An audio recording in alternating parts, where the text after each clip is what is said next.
Hey everyone, welcome back. So this is the silly little project that I was alluding to in my last video, which was also a silly little project. The idea here is that I want to make a place where I can store my Allen keys where I don't have to pathetically fumble to find them on camera for minutes and minutes at a time. You don't see most of the footage I cut out, but it's pretty bad. You know who doesn't seem to mind watching me fumble for Allen keys? The fine folks at Masso. Thanks for sponsoring the video, guys.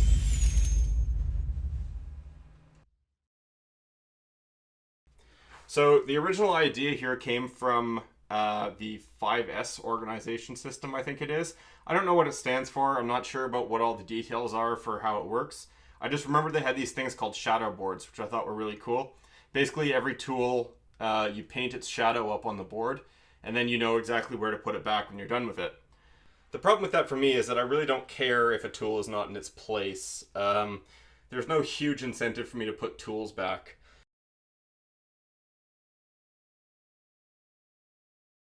Neatness is kind of something I struggle with, so I'm trying to make something here that will make it a little easier for me maybe to keep my shop clean. The basic idea behind this is that ever since I was a kid, my parents always made me turn the lights off before I left a room, so now I can't leave a room without turning the lights off. Therefore, if there's an Allen key missing out of my set, it's going to turn a light on, and I won't be able to leave the room without replacing said Allen key. There are a couple challenges in this. The first one is that I had to make it sabotage proof. So this is an early prototype, so you're going to see that there's just a simple plug that you plug a 12-volt power supply into, and that obviously can be unplugged, so I'm sure I'll end up doing that, but I'm hoping in later prototypes to make it so you can't quite disable it so easily. The other thing is the tolerances on this are actually quite good, so I got this 3D printed at Shapeways. All the Allen keys fit perfectly, and the Allen keys that are the wrong size are a little bit too loose to trip the switches that I'm about to show you. You'll see here that I actually put numbers on the front, and then I pathetically tried to color them in, and then I tried to erase the coloring and smudged it, and it's just a mess. Don't do what I did. You can see it says tabletop under here because I failed so badly at erasing the highlighting I put on. I think I might either make this bigger or put a little logo on it. And the idea here is that if you want to support the channel, you can get one of these off of Shapeways. It'll show up to you like this. Not sure how much it'll cost. I think this cost me like $15, so pretty reasonable. I can also make the files available for personal 3D printing, although I think it's pretty much too detailed for sort of the home shop 3D printer to do. So the basic idea here is that you have an Allen key that you presumably want to keep track of, and it only fits in one of these. Aha! So this is an Imperial Allen key, so it doesn't quite fit. And it does fit in this one, but it's too loose and it shouldn't trip the switch. This could be one of the last times I have to search for Allen keys on this channel. Isn't that exciting? Okay, so here's a 5mm Allen key. You can see it fits perfectly in the 5mm Allen key slot. Now, what I'm going to have behind here is one of these little limit switch things. This is just one of your cheapo dime a dozen limit switches. I've taken the little paddle off, so you can just do that by squeezing it and pulling it off. And these are all going to sit in sort of a line behind here. The thing that makes all this work is that there's actually two different ways of wiring these switches. So if you look at these up close, you'll see there's a C, an NO, and an NC. So the C stands for common. That could be your ground or your positive, depending on how you want to wire it. NO is normally open, so that means when the switch is not pressed, the circuit is open. Therefore, when the switch is pressed, it closes the circuit and allows electricity to flow. The last one, and the most interesting one in this situation, is normally closed. So when the switch isn't pressed, electricity can flow. So you're basically turning it off by clicking the switch. And that's how I'm going to make my LEDs work. So I'm hoping you can see some of the details in this. I may splice in some CAD model footage. But basically there's all these little sockets for limit switches at each size of Allen key. These limit switches have 2mm holes in the sides. So what I'm going to do is just press in some 2mm rod. Apologies, they didn't have an Imperial equivalent, so it's 2mm. I'm just going to make sure these are all facing up the right way.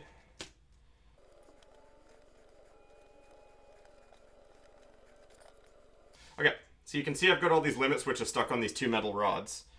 Now I'm going to partition out 6 and then have 3 kind of staggered. That's just the way the housing is designed. Then I should just be able to poke this in.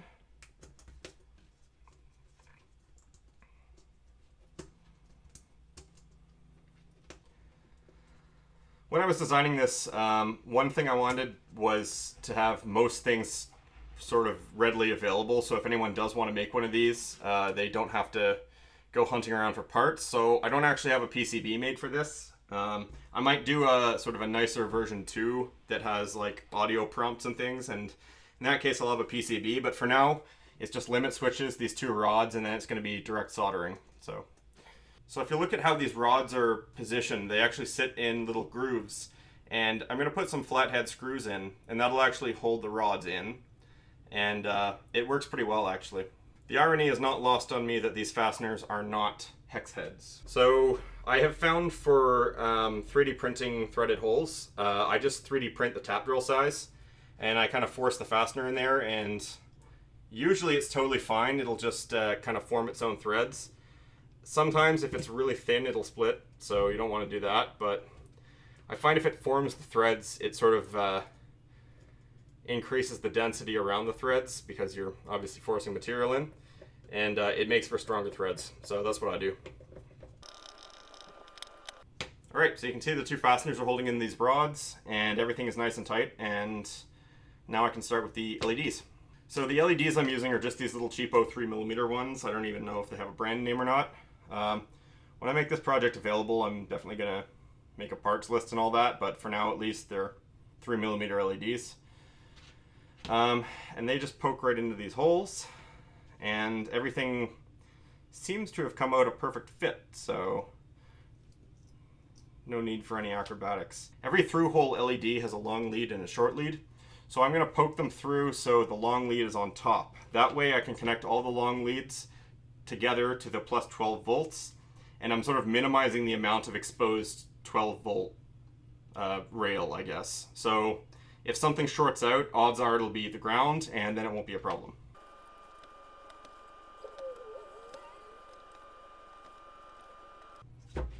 Alright, so those are the LEDs pressed in. Now if we look from the front, we can see what it's going to look like. The LEDs sort of poke through right above where the Allen keys are. They would actually normally be hidden by the Allen key, so yeah, you obviously can't see it when it's positioned like that. But when you remove it, it's going to light up and say, "Greg, please put your Allen key back." I'm just going to give each of these LEDs a poke from the back just to make sure they're fully seated. You could probably go back and secure these with like a CA glue or something. The problem with that would be that you risk clouding over the LED lens, so best not to do that. Alright, last electronic component we have here is just one of these barrel connector things. I think it's the same one as is on Arduinos, if that's helpful. And that just presses right into this cavity here, and it seems to be a perfect fit. Alright. Okay, so I guess now it's time to start soldering. Soldering is not my forte. I totally taught myself soldering, so I picked up some pretty bad habits. Some commenters have been kind enough to point out some of those bad habits, normally fairly politely, sometimes not so much, but yeah, my soldering is a work in progress, so if you see me doing something funny, odds are it's wrong, and don't try it at home. One thing I forgot to mention that's actually really important is that LEDs can only handle so much current, so you have to put a current limiting resistor in series. I forget the exact value of this resistor off the top of my head. I just know I keep it in with my LEDs for 12 volt usage. It would be different if it was 5 volts. I'll put the value up on the screen, but there's a simple formula you can figure out for determining what the right resistance is for your LEDs at your voltage.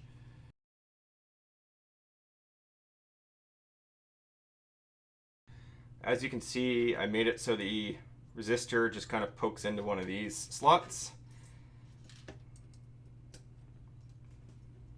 Just kind of pokes into one of these slots. There we go.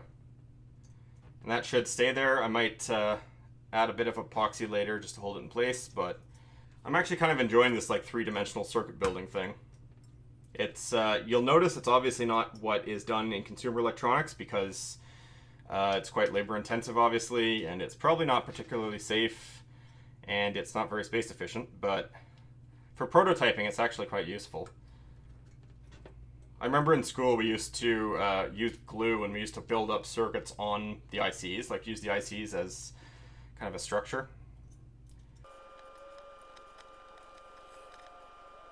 It's extremely likely that this is going to go through at least one more design iteration before I put it up on Shapeways and Patreon and all that. So I'll probably make these resistors a little easier to install. Maybe have some kind of clicking, locking, Fletcher joint thing. But for now, it's like a press fit. Right, so obviously looking at this is just a total mess of leads. Off camera, I'm going to snip these leads up so I can solder them without being confusing or getting solder everywhere. And I think while I'm at it, I might change the battery on my camera. Alright, just got the soldering iron warming up. So I've trimmed all the leads to the right length, and I've also put some flux on some of them. I'm not exactly sure what flux is, but soldering is normally very hard, and flux just makes it pretty hard. I believe that smoke was specially formulated to cut 5 to 10 years off your life, so try not to breathe it in.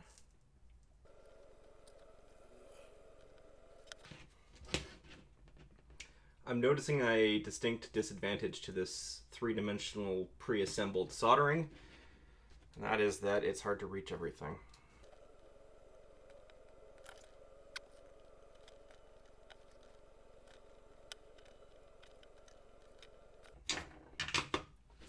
Alright, that was pretty painful. I'm going to solder the rest off camera. Alright guys, this would be the moment of truth, but we already had the moment of truth and I just happened to not be recording.